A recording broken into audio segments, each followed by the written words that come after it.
안녕하세요. 저는 국립창원대학교 정보통신공학과 교수 김병욱입니다. 먼저 제조 데이톨로지 온라인 컨퍼런스에 오신 걸 진심으로 환영합니다. 이번 컨퍼런스를 통해 경남 창원 산업단지를 위한 제조 데이터 센터가 구축되어서 데이터 분석의 생태계가 조성되고 확산되길 희망합니다. 저는 오늘 AI 기반 제조 데이터 분석 및 적용이라는 주제로 발표를 하겠습니다. 우리는 현재 4차 산업혁명의 시대에 살고 있습니다. 18세기에 증기 엔진으로 시작된 1차 산업혁명부터 19세기에는 전기를 이용한 2차 산업혁명, 그리고 20세기에는 컴퓨터와 인터넷을 이용한 3차 산업혁명을 거쳐 현재 우리가 살고 있는 21세기에는 빅데이터, AI, IoT 기술 중심의 4차 산업혁명이 시작되고 있습니다. 여기 오른쪽에 보이는 분이 AI 기술을 주도하는 바이두의 대표이자 구글 브레인의 창시자로서 현재 AI 분야에서 가장 영향력 있는 사람 중 하나인 앤드류 응입니다. 이분이 AI는 새로운 전기다 라는 말을 남기며 AI의 미래 가치를 강조했습니다. 100년 전에 전기의 발명이 과거 산업의 변혁을 일으켰듯이 이제는 AI가 현재 산업에 큰 변혁을 일으키는 역할을 할 것이라고 보는 것이죠. AI는 기본적으로 데이터의 공급이 필요합니다. 특히 빅데이터 없이는 AI 사용에 한계가 있습니다. 빅데이터도 역시 AI가 필요한데요. AI 없이는 빅데이터가 효과적으로 활용되기 어렵죠. 그래서 4차 산업혁명에는 빅데이터와 AI의 융합이 필수적으로 이루어져야 합니다. 4차 산업혁명으로 인해 가장 큰 변혁이 있을 곳이 바로 제조산업인데요. 제조 공장에서 나오는 데이터와 AI를 이용해 어떠한 효과를 우리는 기대할 수 있을까요? 먼저 우리가 제조 공장 내에서 수집할 수 있는 데이터의 원천을 크게 제품 모니터링과 공정 모니터링에 관한 것으로 나눌 수 있는데요. 먼저 제품 모니터링 관점에서 본다면 그동안 육안에 의존해왔던 품질 체크를 AI 기술로 정확도를 높일 수 있고, 불량품이 나타났을 때 원인 규명이 어려웠던 문제를 AI 기술로 불량 패턴을 분석함으로써 해결할 수 있습니다. 또한 다수의 센서를 통해 수집되는 데이터들을 통합하여 제품 상태를 보다 정밀하게 분석할 수 있고, 제품의 아이디를 자동으로 읽을 수 있는 AI 기반 OCR 기술이 활용될 수 있습니다. 공정 모니터링 관점에서 본다면 장비 유휴 시간을 최소화하게 하는 AI 기술을 이용해 공장의 최적화를 이끌어낼 수 있습니다. 또한 AI 기술을 이용해 설비의 예지 정비를 수행하면 유지 보수 비용을 줄이고 공장 가동률을 높일 수 있습니다. 또한 AI 기술을 이용해 직원들의 업무 패턴을 분석하여 근무 효율을 높일 수 있고, 현장의 작업자들의 안전을 도울 수 있는 기술로도 적용될 수 있습니다. 최근 제조 데이터의 양이 비약적으로 증가하고 있습니다. 여기에는 다양한 이유가 있는데요.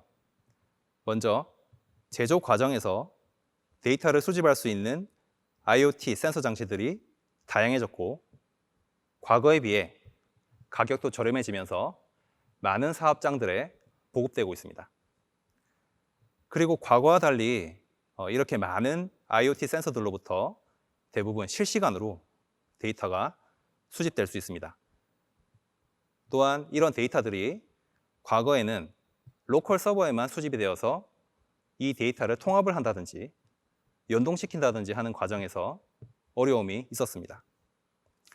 하지만 이제는 웬만하면 데이터들이 클라우드로 수집될 수 있는 플랫폼들이 많이 활용되고 있어서 많은 양의 제조 데이터를 다루기가 훨씬 용이해졌습니다.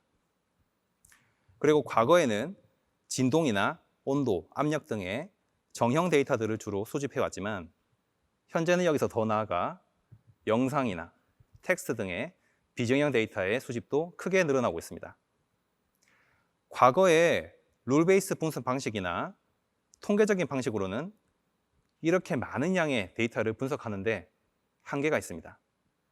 하지만 AI 기술은 오히려 많은 양의 데이터가 있으면 더 광범위한 차원에서 문제를 분석할 수 있고 더 정확한 성능을 보일 수 있습니다. 그리고 과거처럼 정형 데이터만 이용하는 상황에서는 기존의 룰 베이스 방식이나 간단한 머신러닝 알고리즘 정도로만 활용할 수 있었지만 이제는 영상, 텍스트 등의 비정형 데이터를 함께 고려해야 하는 상황이기 때문에 이들을 입력으로 활용할 수 있는 딥러닝 기반의 AI 기술이 필요한 것이죠. 또한 AI 기술을 이용하면 매우 복잡한 문제를 분석할 수 있습니다. 예를 들어 과거에는 설비에서 수집된 로그 데이터 기록에서 어떤 특정 키워드를 검색해서 현재 설비의 상태를 파악하는 정도였기 때문에 분명히 유사한 설비 상태라고 판단됨에도 불구하고 제품의 퀄리티에 변동이 있는 경우 무엇 때문에 이렇게 되는지 파악하기가 어려웠습니다. 하지만 이렇게 풍부한 제조 데이터가 제공된다면 AI 기술을 이용해 다양한 소스로부터 들어오는 데이터들을 통합적으로 분석할 수 있어서 기존의 방식으로 해결 못하던 문제를 이제는 해결할 수가 있습니다. 제조 데이터의 소스를 나열해 본다면 전통적으로 많이 사용되어 왔던 ERP, MES, 그리고 제조 장치에서 만들어지는 파일들이 있을 것이고요. 여기에 사용자들이 직접 작성한 텍스트 정보를 담고 있는 문서들, 기존에 보유했던 데이터베이스, 그리고 웹을 통해 외부 데이터를 크롤링하거나 IoT 센서를 통해 센싱 데이터를 수집할 수 있습니다. 이 데이터들은 정형 데이터 또는 비정형 데이터의 형태를 띠게 되고 이러한 데이터들이 통합되어 AI 분석 기술과 함께 어우러지면 우리가 목표로 하는 상태 예측이나 제품 품질 분류 등의 사용이 가능합니다. 이 결과가 곧바로 사업장에 가치를 만들어내기에는 사실 어렵고 도메인 지식을 가지고 있는 현장 전문가의 의견과 도움이 함께 어우러져야 비로소 기업에 필요한 가치가 만들어집니다. 자, 그러면 이제 제조 데이터의 분석 과정에 대해 알아보겠습니다. 먼저 해결하려는 문제를 잘 정의해야 합니다.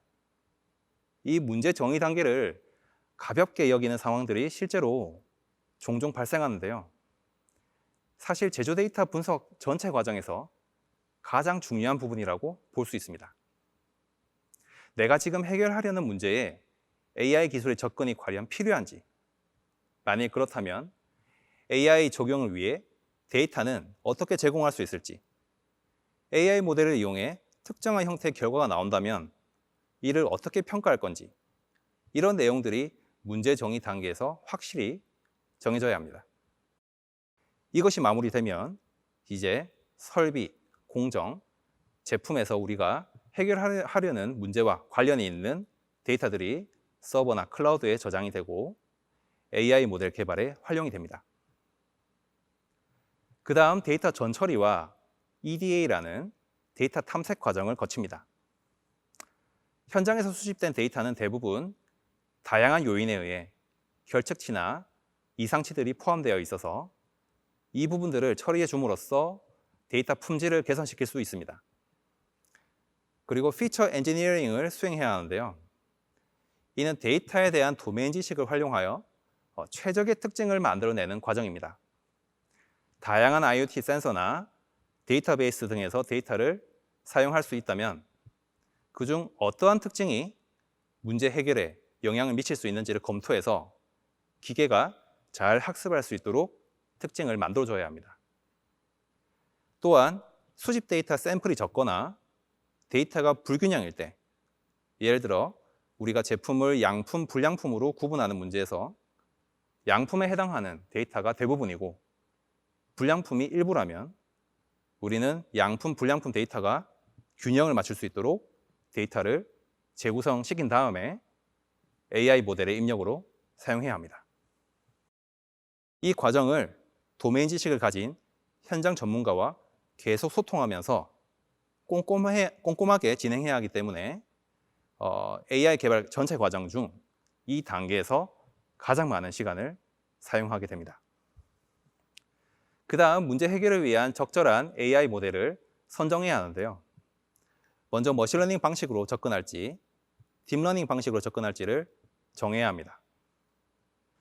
기존의 인공지능 기술을 이용하지 않고 데이터를 활용하던 방식은 제일 위에 있는 그림처럼 데이터가 수집되었을 때 오랜 경험이나 또는 수학적으로 검증된 어떤 물리 모델에 넣어서 그 결과를 활용했었는데요. 이 방식을 현장에 적용할 때는 좀처럼 높은 정확도를 얻기 어려운 경우들이 많았습니다. 그래서 머신러닝, 딥러닝 도입에 대한 수요가 생겼는데요. 머신러닝은 이 두 번째 그림처럼 이렇게 데이터가 수집되고 나서 사람이 직접 문제 해결에 맞는 특징을 찾아주고 적절한 머신러닝 모델을 선정하는 방식으로 진행하는 겁니다. 딥러닝은 머신러닝과 달리 수집된 데이터에서 사람이 특징을 고르는 작업 없이도 기계가 스스로 학습을 통해 가장 좋은 특징을 찾게 하는 방식입니다. 이 두 가지 방식이 장단점이 있는데요. 먼저 데이터 양 측면에서 볼 때 만일 내가 보유하고 있는 데이터의 양이 많다면 딥러닝 방식을 사용할 수 있는데 그렇지 않는다면 머신러닝 방식을 적용해야 합니다. 정확도의 경우 일반적으로 머신러닝이 딥러닝에 비해 상대적으로 낮은 정확도를 보입니다. 하드웨어 의존성 측면에서 본다면 머신러닝은 로우엔드 장치에서도 잘 동작하지만 딥러닝은 주로 GPU가 탑재된 고성능 장치에서 동작합니다. 학습 시간은 머신러닝의 경우 몇 분 내지 몇 시간 내에 끝나지만 딥러닝은 데이터 양에 따라 어떤 경우는 몇 주가 걸리기도 합니다. 해석 가능성 측면에서 보면 머신러닝은 테스트 결과에 대한 해석이 용이한 알고리즘들이 존재하지만 딥러닝은 일반적으로 해석이 어렵거나 불가능합니다. 이러한 다양한 측면들을 고려했을 때 어떠한 인공지능 모델을 사용할지 결정했다면 이제 각 방식에 맞는 하드웨어 소프트웨어를 이용해서 학습을 진행하고요. 그 다음 성능 평가를 하게 됩니다. 예를 들어 미래 상태를 예측하거나 어떤 품질을 분류해야 하는 어떤 그런 결과가 나오게 되는데요. 이때 나온 결과가 불만족스럽다면 다시 앞 단계로 피드백을 보내어 데이터 전처리를 다시 한다든지 아니면 데이터 수집 단계를 보완한다든지 하는 작업으로 연결됩니다. 그리고 이 AI 모델의 결과를 현장에 적용하기 전에 반드시 후처리를 고려해야 하는데요. AI 모델은 확률적인 값으로 결과를 내보낼 때가 많습니다. 그러다 보니 간혹 정산 범주에서 벗어나는 결과를 낼 때가 종종 있습니다. 이 결과를 후처리 없이 바로 현장에 적용하면 문제가 생길 수 있기 때문에 통계 방식의 후처리를 진행한 후에 현장에 적용하는 것이 안전합니다. 다음은 제조 데이터를 분석함으로써 기업의 가치를 만든 몇 가지 사례를 말씀드리겠습니다. 먼저 제품의 품질 검사에 대한 사례입니다. 여러분들이 잘 아시는 타이어 회사인 브리지스톤이 개발해 실행하고 있는 최첨단 타이어 조립 생산 시스템 엑사메이션이 전 세계 타이어 전문가들로부터 가장 혁신적인 타이어 생산 시스템으로 인정받고 있습니다. 이 시스템은 각 타이어에 대해 480개의 센서 데이터를 수집하고 실시간으로 품질을 분석하는 AI 기술을 탑재했으며 그 결과 기존 공정 대비 15% 이상 제조 균일성에 대해 개선할 수 있었다고 합니다. 다음은 예지 보전 사례입니다. 예지 보전은 AI 기술을 이용해 계획되지 않은 가동 중지를 방지할 수 있는 것을 의미하는데요. 볼보의 한 공장에서는 매주 100만 개 이상의 압력, 온도, 진동 등에 대한 이벤트를 분석하고 설비 스트레스, 가동 중지에 대한 영향을 평가하여 사전에 부품 교체와 점검을 실시함으로써 AI 기반 예지 보전을 실제 현장에 적용하고 있습니다. GM에서는 조립 로봇에 설치된 카메라를 이용해 영상을 분석하여 가동 중지를 방지한 사례가 있습니다.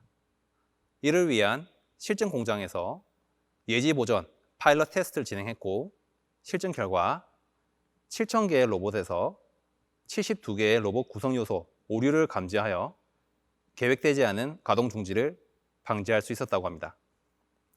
GM과 같은 규모의 회사에서 생산 라인 1분 멈출 때 손실액이 약 2만 달러 정도라고 합니다. 다음은 수요 예측 사례입니다. 유제품 분야 전 세계 1위 업체인 다논에서는 인공지능을 이용해 수요 변동성과 미래 시장 상황을 예측하고 있습니다. 특히 회사 내부뿐만 아니라 외부 정보, 예를 들어 날씨나 정부 발표 내용, 물류, 유통체계 등의 정보들도 함께 고려해서 수요 예측 정확도를 개선할 수 있었고 이에 따른 마케팅 전략 및 생산 스케줄을 관리하고 있습니다. 이러한 AI 기반 수요 예측 시스템 도입 결과 예측 오류가 20% 감소하고 매출 손실이 30% 감소, 제품 폐기량 30% 감소, 수요 계획자 업무량이 50% 감소했다고 합니다. 다음은 디자인 생성 사례입니다.